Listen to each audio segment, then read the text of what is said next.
முருகப்பெருமாள் உனக்கு கூற வருகிற தந்திரத்தை கொஞ்சம் கேட்டுவிட்டு செல். இல்லையென்றால் செல்வத்தையும் சுயமரியாதையையும் இழக்க நேரிடும்.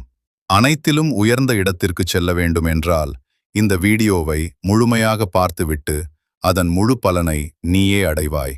முருகப்பெருமாளிடம் நாம் மனமாற கேட்ட பிரார்த்தனை ஒருபோதும் வீணாகாது. தர சிறிது காலம் எடுத்துக்கொள்வார், ஆனால் தராமல் ஒருபோதும் இருக்க மாட்டார். இப்போ கவனமா கேள். மஞ்சள் நிறம் என்றால் குருவை குறிக்கும். சிவப்பு நிறம் என்றால் செவ்வாயை குறிக்கும். 9 செவ்வாய். செவ்வாய் என்றாலே முருகன். அதனால் நம்பிக்கையோடு இதை செய்து பார். மஞ்சள் நிற தாளில் சிவப்பு பேனாவால் 3, 6, 9 மட்டும் எழுதுங்கள். 3ஆம் வாய்ப்பாடு.